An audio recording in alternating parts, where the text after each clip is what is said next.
Be me, 35 architect. Not the kind you see in movies with a black turtleneck, sketching on a napkin and changing the world. My work is mostly sustainable design. I try to make buildings that are functional, efficient, and don't look like an alien spaceship landed in a suburb. It pays well, very well. But I don't live like it. My car is a reliable sedan that's a few years old. My apartment is clean, minimalist, and comfortable, not a penthouse shrine to consumerism. I value things that are built to last, things with substance. This philosophy applies to my work, my possessions, and my relationships. As you can imagine, this makes modern dating a bit of a minefield. I'd been single for a while, maybe close to a year. Not actively looking, just enjoying the peace after a previous relationship that ended because we just wanted different things. She wanted the big house, the fancy parties, the life that looks good on social media. I wanted a partner, so I was taking a break. Then a friend of mine reaches out. Let's call her my well-meaning friend. We've known each other since college. She's a good person, but she works in marketing and sometimes gets a bit too swept up in the world of branding and optics. She called me up sometime last spring. I think it was a Tuesday. She was excited. Too excited. Told me she'd met the perfect woman for me. My internal alarms started going off immediately. Perfect is a word people use when they're trying to sell you something. I asked her what this person was like. The description was a waterfall of buzzwords. She's a total jock girl boss. She's incredibly ambitious. She's building her own empire. The friend mentioned that this woman was a PR consultant for luxury brands. Of course she was. My friend insisted that she was also strong and independent and knows her worth. That last phrase always gets me. It never just means self-respect. It's almost always code for has expensive expectations. I tried to politely decline. I told my friend I wasn't really in the headspace for dating. She wouldn't take no for an answer. She said I was being too cynical, that I needed to get out there. She said this woman was different, that she was the real deal. Against my better judgment, I agreed to let my friend pass along my number. What's the worst that could happen? It's one dinner, one evening. A day or so later, I get a text. It was her. The message was polite, professional, and to the point. Almost like an email scheduling a business meeting. She introduced herself and said our friend had spoken highly of me. I replied with something equally generic. We texted back and forth a bit to set up a date. I suggested a place I knew. A quiet, upscale Italian restaurant with amazing food and a relaxed atmosphere. A place where you can actually have a conversation.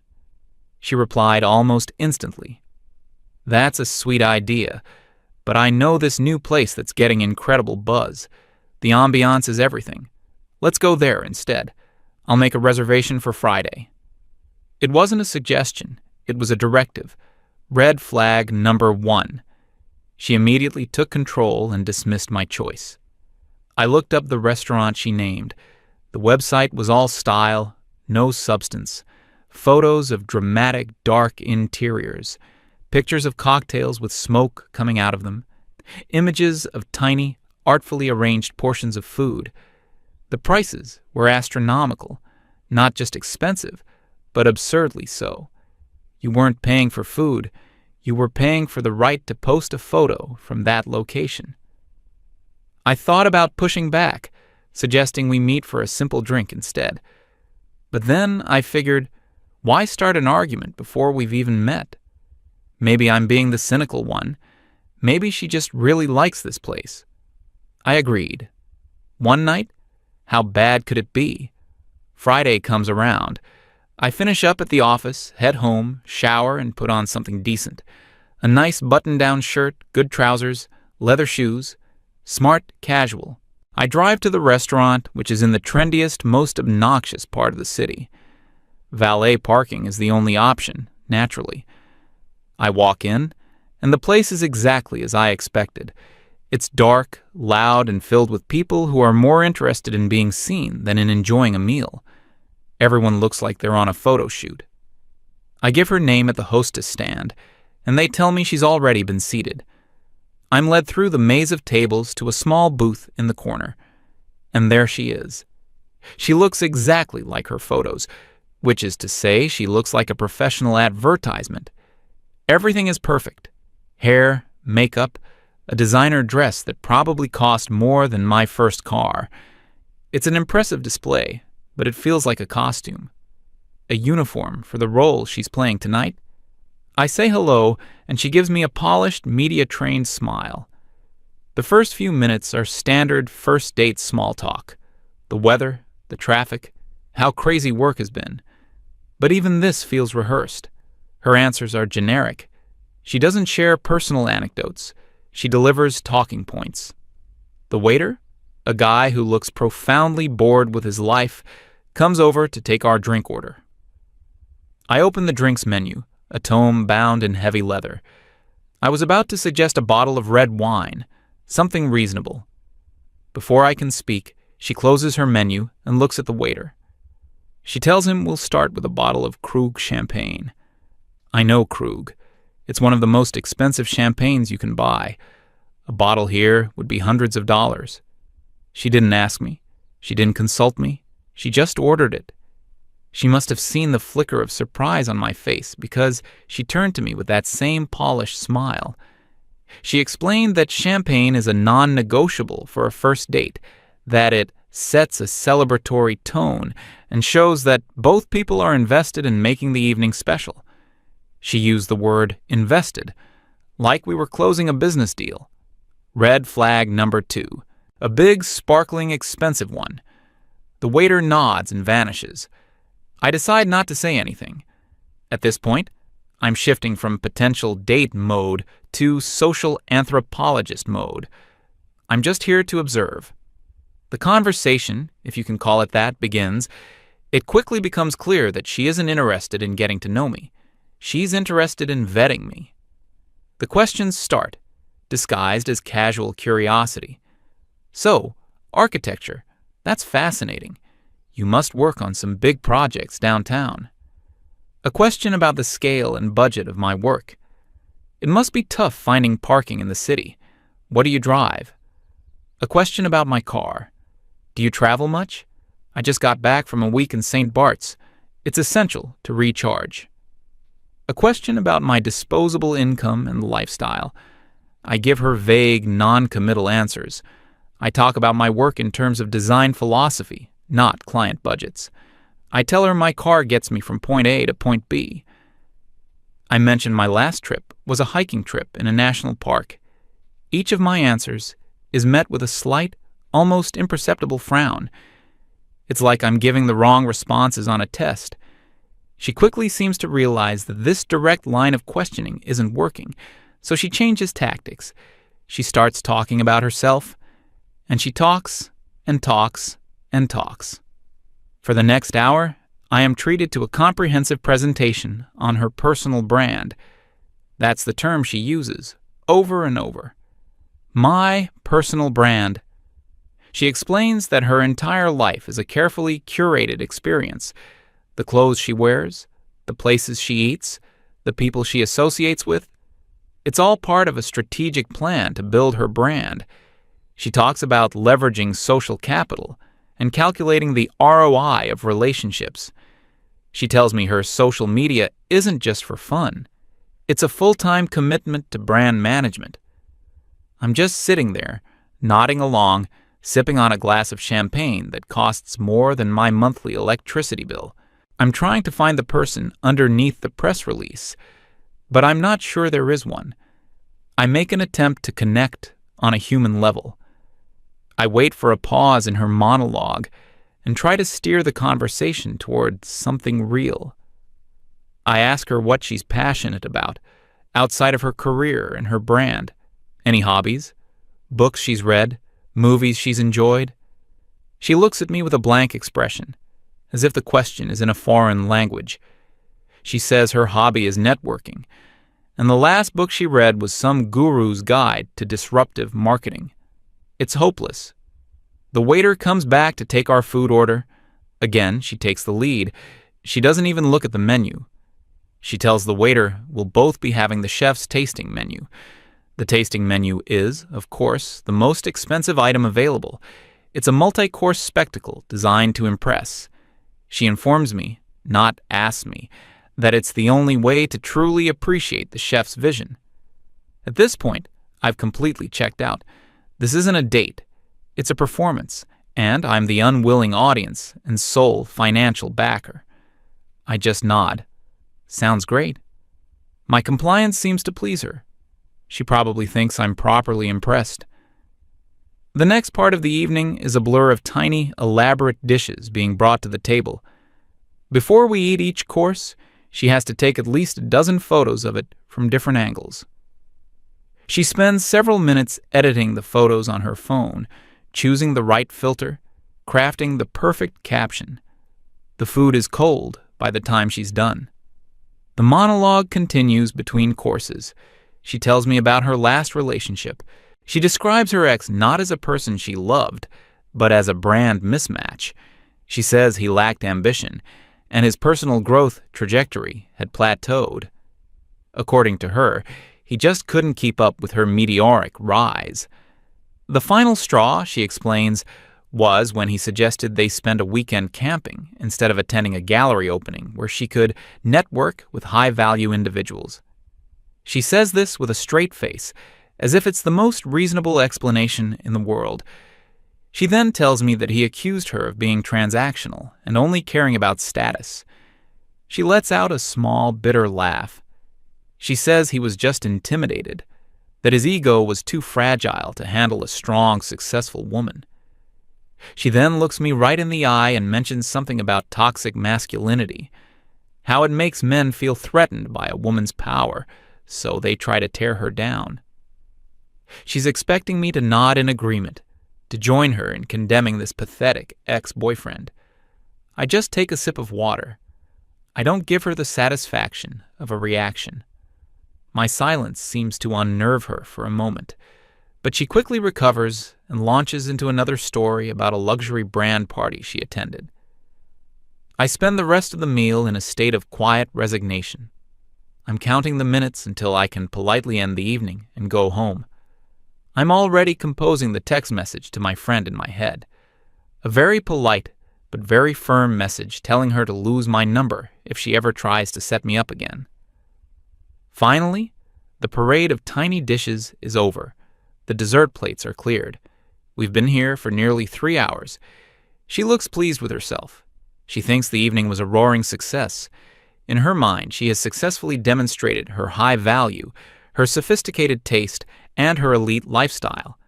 She believes she has found a man who is willing and able to finance it.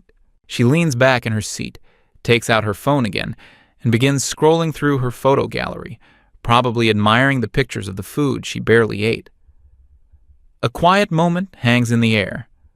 The final act is about to begin. I catch the waiter's eye and make the universal gesture for the check. He nods. I know what's coming. I've been preparing for this moment for the past 2 hours. My decision was made the moment she ordered that bottle of champagne without asking. Everything since then has just been confirmation. The waiter returns with a small black leather folder. He places it precisely in the center of the table, equidistant from both of us. A neutral act, yet it feels loaded with significance. She doesn't even look up from her phone. Her focus on the screen becomes incredibly intense. She's completely absorbed. It's a deliberate, calculated performance of disinterest. The unspoken message is clear. This is your responsibility. This is the man's job. Handle it. I can feel the eyes of the other diners on us, the hum of the restaurant, the weight of her expectation. This is the final test, the grand finale of the audition. Pass, and I get the privilege of funding her curated lifestyle. Fail, and I'm just another man with a fragile ego, intimidated by her success. I sit there for a solid 30 seconds, just watching her.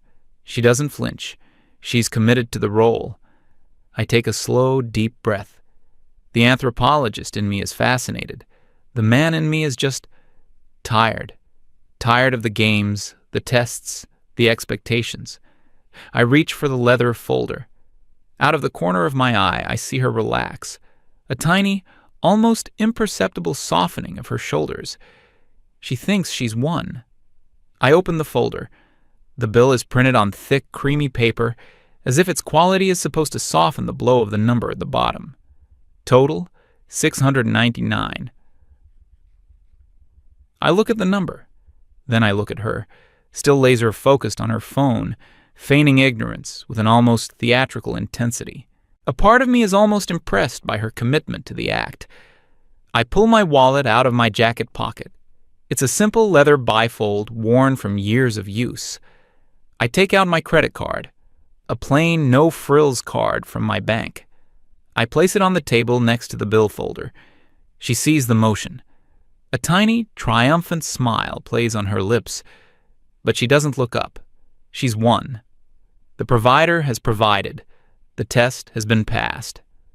I raise my hand slightly, just enough to catch the waiter's attention. He's by our table in an instant. His expression is neutral as ever. I slide the folder and my card toward him, and then I speak. My voice is calm, quiet, not much louder than a conversational tone. We'll be splitting this, please, right down the middle. The world seems to stop for a second. The waiter freezes, his hand hovering over the folder. He glances from me to her, suddenly caught in the crossfire. Her head snaps up from her phone. Her eyes are wide. The polished, smiling mask is gone. For the first time all night, I'm seeing a real expression. It's pure, unadulterated shock. She looks at me as if I had just started speaking in tongues. "Excuse me?" she says, her voice tight. "What did you just say?" I look her directly in the eye. My expression is neutral as the waiter's. I repeat my words, slowly and clearly, so there can be no misunderstanding. I said, "We are going to split the bill in half." The shock on her face curdles into disbelief, then into a dark, simmering anger. The temperature at our table drops by 20 degrees. "You can't be serious," she whispers, her voice a low hiss. "I'm perfectly serious," I reply. "It was a lovely meal. I'm happy to pay for my share." "Your share?" she scoffs, her voice getting louder. People at the next table are starting to look over. "This is a date. The man pays. That's how it works." I just look at her. I don't argue. I don't raise my voice. I just let her words hang in the air. The waiter, a true professional, discreetly retreats a few feet to give us privacy. She leans forward, her eyes narrowed. This is unbelievably cheap. I have never been so embarrassed in my entire life. I decide to engage, just a little. I use her own logic. "You told me a date should be an investment, where both people are committed to the evening. This is my half of the investment. I'm assuming you're prepared to make yours." My using her own buzzwords against her seems to short-circuit her brain. She sputters for a moment, trying to find a response. That's not what I meant, and you know it. This isn't about the money. It's about the principle. It's about respect." "I agree," I say calmly. "It is about respect. You're a strong, independent woman. A girl boss, I believe you said. To assume you can't pay for your own meal would be disrespectful. I'm treating you as an equal." That's when the floodgates open. Her face turns a blotchy red. The carefully constructed facade of the sophisticated PR queen shatters into a million pieces. "An equal? You think this is equality? This is you being a cheap, insecure little man who can't handle being with a successful woman." Her voice is now loud enough for half the restaurant to hear. Everyone is watching us. "You sit here all night, intimidated by my ambition, and now you pull this stunt to try and humiliate me? To put me in my place? This is toxic masculinity, right here. This is what it looks like." The accusation is so predictable, so perfectly textbook, I almost have to laugh. But I don't. I keep my composure. I wait for her to finish her tirade. She's breathing heavily, her chest heaving with righteous indignation. I give her a moment of silence. Then I signal to the waiter again. He approaches the table like a soldier walking into a minefield. I look at him, ignoring her completely. "One check for $349.50 on this card, please," I say, tapping my credit card. The waiter nods gratefully, takes my card and the folder, and hurries away to the safety of the POS terminal. She stares at me, dumbfounded. She expected an argument, a shouting match. My calm refusal to engage has completely disarmed her. She just sits there, opening and closing her mouth, but no words come out. The waiter returns a moment later with the receipt for my half of the bill. I sign it, adding a generous tip on my portion. The waiter's terrible night wasn't his fault. I push my chair back and stand up. I look down at her one last time. She looks small and lost in the big, fancy booth. "Well," I say, my voice still quiet and even, "it's been an educational evening. I wish you the best of luck with your personal brand." And with that, I turn around and walk out of the restaurant. I don't look back.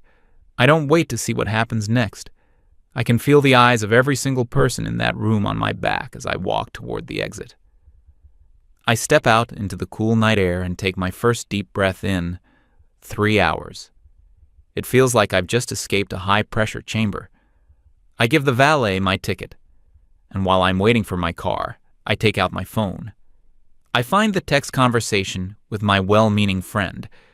I type out a short message.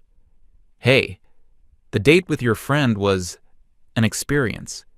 She ordered nearly $700 worth of food and champagne, and then informed me that it was a man's job to pay. I paid for my half and left. Please do me a favor and lose my number for any future matchmaking ideas. Thanks." I hit send just as my car pulls up. I get in, start the engine, and drive away. I don't feel angry. I don't feel triumphant. I just feel a profound sense of relief. The story doesn't end there, though. I found out what happened next from our mutual friend a few weeks later. Apparently, the moment I left, my date was left sitting in stunned silence.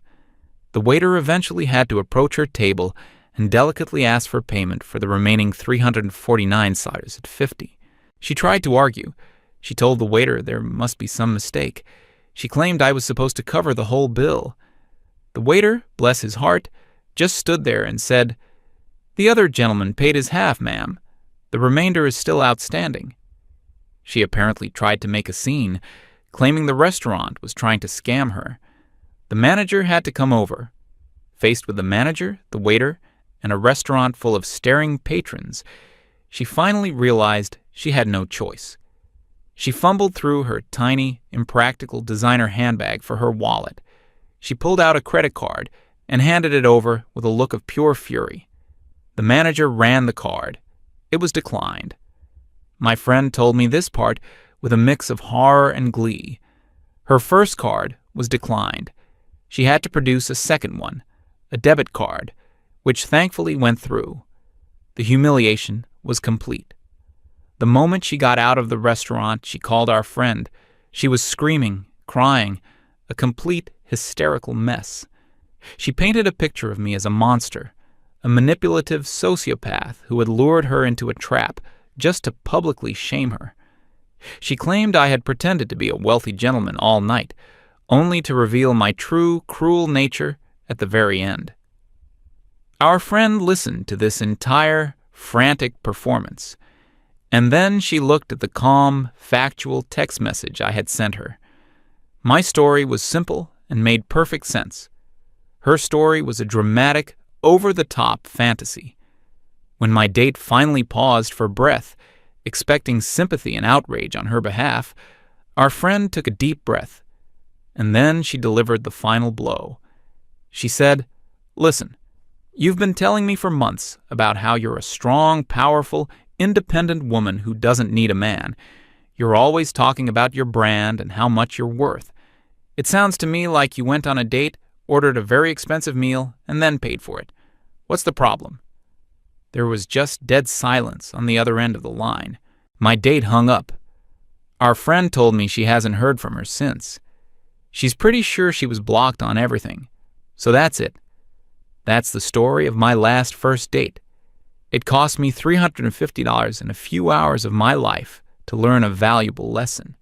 Or, rather, to have a lesson I already knew confirmed in the most spectacular way possible. Some people don't want a partner. They want a sponsor. They don't want a relationship. They want a transaction. And the best thing you can do is refuse to play their game.